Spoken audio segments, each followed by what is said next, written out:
This is Isaac with Head Turn Cars. Today I'm going to talk about the one main components in my car that really enhance the sound quality of my stock stereo system. In case you didn't watch my last video yesterday's, which did quite few demos, the sound demos, after my upgrades on the sound system. You can check out those videos.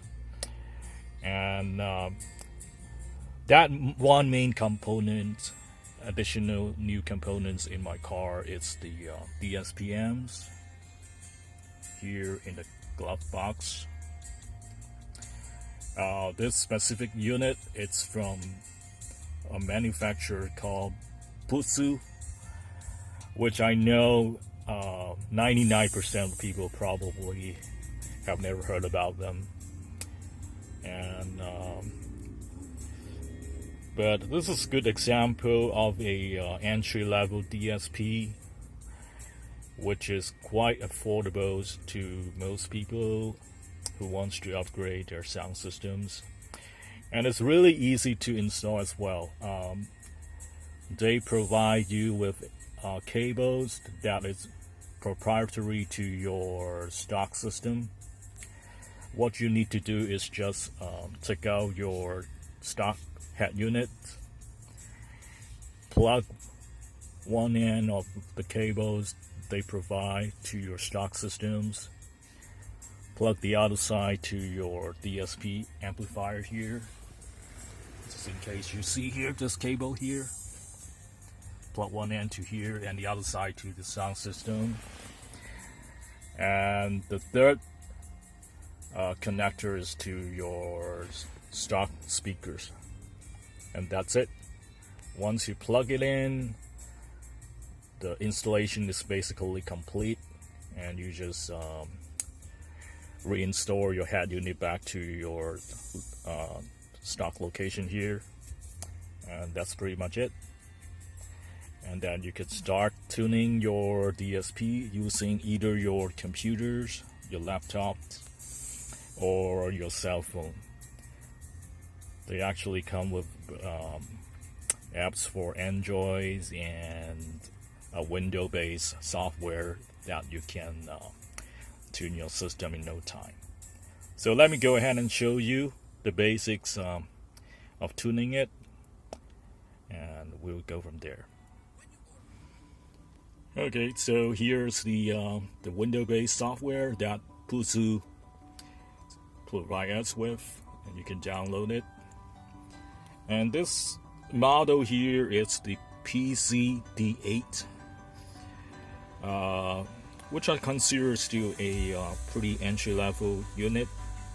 They have some lower-end models, but for my specific requirements, I think this one is the basic one that I should get, so I got this one.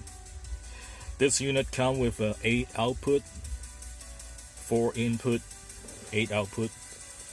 The first 4 outputs they have high level output as well, so that's why I don't need to install any more amps or anything like that to power my speakers on both front doors and the back doors.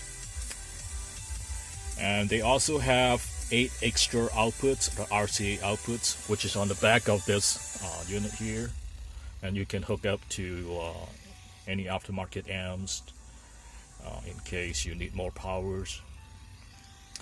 Yeah, and so the amps integrated into this unit is the Class D amplifiers. In case you didn't know what the Class D amplifier is, you can always check it online, or they have a really good explanation on Crutchfield as well, which you can check out what Class D, Class A, and Class AB amps are. And Class D is basically the most efficient amplifier out there. It's not the best in terms of sound quality output, but it's definitely the most efficient in the market. And more manufacturers are utilizing the Class D technologies in their car amplifiers right now. Okay, so back to the software here. And the most obvious thing you can see is the graphical equalizers. It has 31 different bands for you to adjust on each individual channels, from channel 8 to channel 8, channel 1 to channel 8, I'm sorry. From channel 1 to channel 8, you can adjust the equalizers from 20 Hertz all the way up to 20 kilohertz in 31 different intervals. And as well as you can adjust the volume output on each individual channels, the phase 0 degrees or 180 degrees, also the time alignments. Oh, I want to explain to you what the time alignment is. So when you have the stock stereo, I'm sure the manufacturer already, no matter what, they have already done a lot of homework, a lot of things to tune the stereo so that when you listen to it, it doesn't sound biased to one side. Because the car speakers, as you see, is different from the home audio speakers. For example, the speakers here is the closest to the driver's ears, and the speakers on the back rear right door is the farthest from the driver's. So each speaker is a different distance from the drivers, and that means the sound, when the sound comes to the driver's ear, it has a different time as well.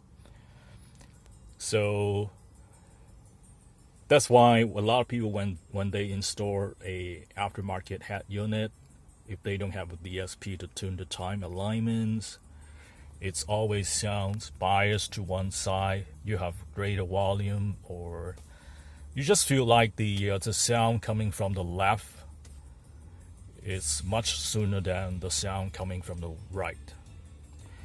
So in order to compensate this, we use the DSP here to tune the time alignment, or to delay the time when the sound coming from the closest speakers.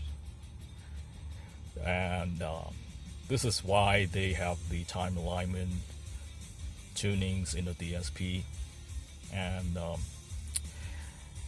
in the industry, most people just like to tune what they call the one-seat tunings to optimize the time alignments on the driver's seat, because most of the time it's the driver who drives the car to enjoy the music.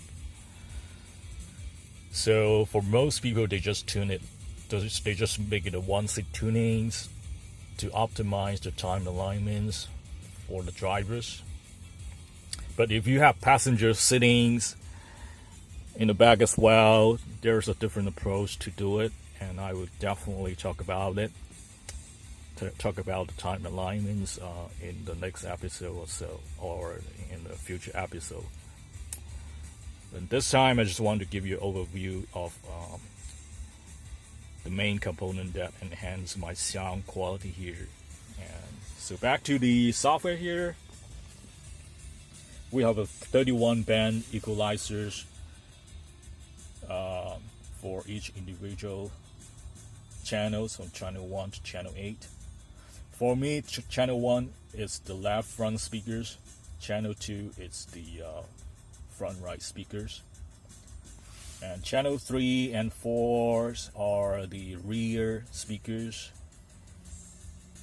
and channel 5 and 6 I just left it unplugged right now because I have no speakers for channels 5 and 6.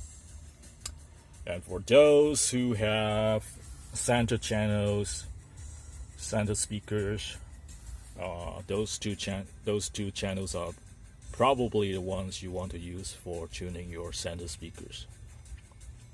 And right now I have 7 and 8 plug into my underseat subwoofers, as they provide low level output channel 7 and channel 8 to hook up my subwoofer. So this is my subwoofer graphical on my subwoofers. As you can see, I tune the subwoofer crossover. Probably, I don't know whether you can see it here. Probably not. I just want to.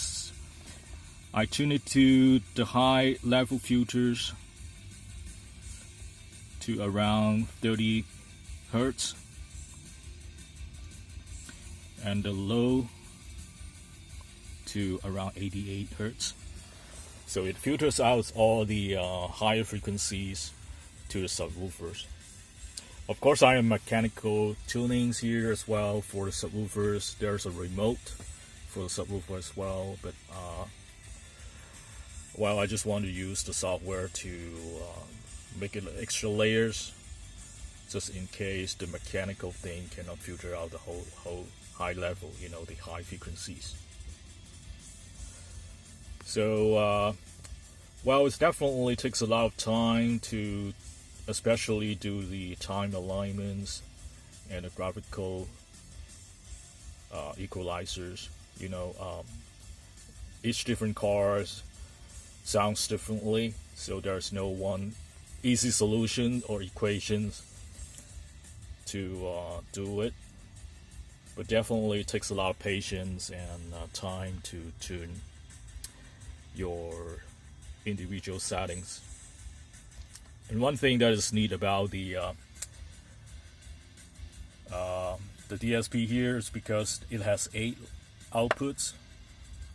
I don't need to jam any more wires in order to plug my subwoofers in. I just hook it up to your RCA outputs, channel 7 and 8, to my subwoofer low level input, and plug it in.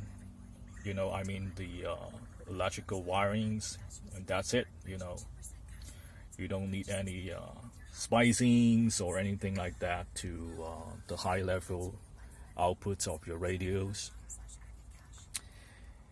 And I think it's also a very convenient features for having a DSP as well. So that's pretty much it about the DSP here, the PUZU PZ-D8. It definitely improved the sound quality to 2 to 3 levels up. If you can check out my previous videos yesterday, you can listen even through the phones. I recorded through just using my phones and editing it on my video editing software and post it on YouTube. And you can still hear very crisp sounds, very good bass from from just using a DSP. Of course, I change all the speakers as well, but without a DSP, I don't think it will sound that good. Alright, so that's about it for this episode here. In case you have any questions about the tunings, I'm going to talk about it in my next couple episodes, to share my opinions and share my suggestions on how to do a one-seat tunings and the back-seat tuning as well. And if you have any questions about the DSP itself, feel free to post any questions or comments down below. And one thing, don't forget to subscribe to my channels. I'm going to put a lot more videos in the near futures about car stereo tunings and other things as well. So if you don't want to miss any of my videos, please subscribe, and I will see you next time. So before that, stay safe and drive on.